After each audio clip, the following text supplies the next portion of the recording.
We're purchasing units and invading Europe. That's right, it's Axis and Allies Online from Beamdog. This digital version of the mega monster war game Axis and Allies 1942 pits 1 to 5 players in the role of world leaders during the Second World War. Gameplay is organized much like the second edition of the board game. Players take the role of either allies, US, UK, and Soviet Union, or the Axis, Germany and Japan. Once players' roles have been assigned, gameplay occurs in turns, during which each player progresses through 5 phases: purchase, combat move, combat, non-combat move, and mobilization. Let's take a look at the UI. In the center of the screen you have Earth, including territories colored by their nation. You also have units, their types and quantities labeled within each area.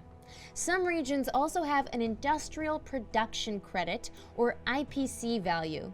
This is the monetary value of that territory, which is added to a player's income at the end of their turn. Along the bottom we have the turn phase indicator, the turn order, victory overview, war report, and next phase button. Now, for the phases of a turn. In the purchase phase, players will access the purchase panel on the right. The revealed menu displays the purchasable units organized by ground, sea, air, and industry. Additionally, clicking on a unit in the purchase menu brings up details of the unit statistics on the tab on the bottom left. Just like the board game, units are purchased with IPCs, the main currency of the game, located at the top of the panel.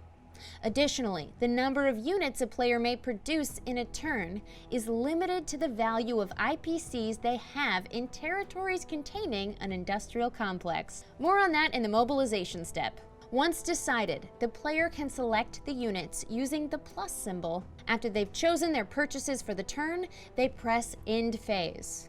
These units won't appear until the mobilization phase because they're still being trained.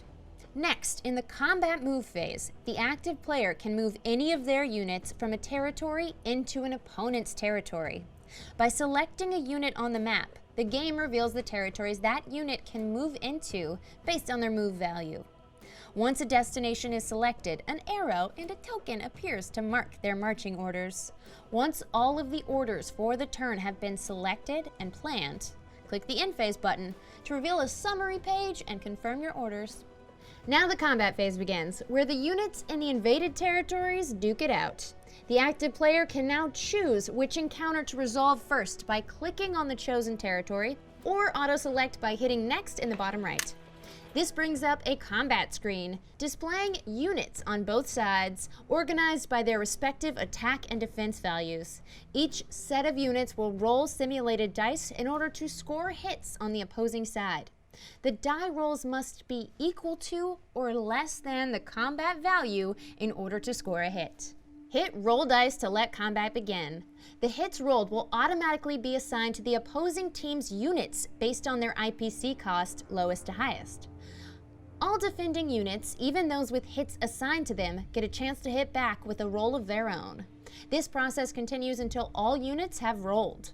When receiving hits as the attacker, the active player gets to decide which hits to assign to which units. Play continues, and if defenders still remain, the attacker either retreats or presses the attack to try and take the territory, after which the rolls happen again. After all combat encounters have been resolved, a combat summary is displayed. If territories have switched control to another player, both nations' IPC income will shift accordingly. Next, the non-combat move phase. It's time to shore up your defenses. The active player can now move units into non-hostile territories. Aircraft are a slight exception to this rule, as they have to land in friendly territory after contributing to an attack. Selecting such an aircraft will highlight the landable areas.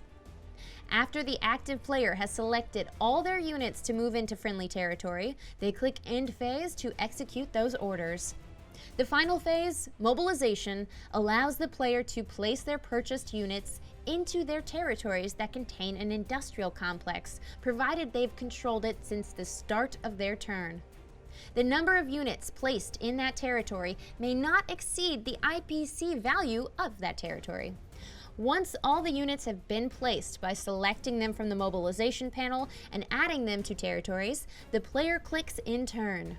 They gain their IPC income for the turn and play passes to the next player. Just like the board game, Axis and Allies Online follows the traditional turn order of Soviet Union, Germany, UK, Japan, US. Gameplay continues until the victory condition is met, either standard, where the Allies need to hold 10 of the victory cities in the game and Axis need to hold 9, or total, where either side must hold all 13 cities at the end of a turn. And that's the basics of Axis and Allies Online. The game includes several detailed tutorials on specific units and tactics, like aircraft, transports, and sea vessels. If you're new to Axis and Allies, it's good to brush up on those details before diving in. I'm Becca Scott, and if you want to find me on Steam, I will crush you in this game. See you there.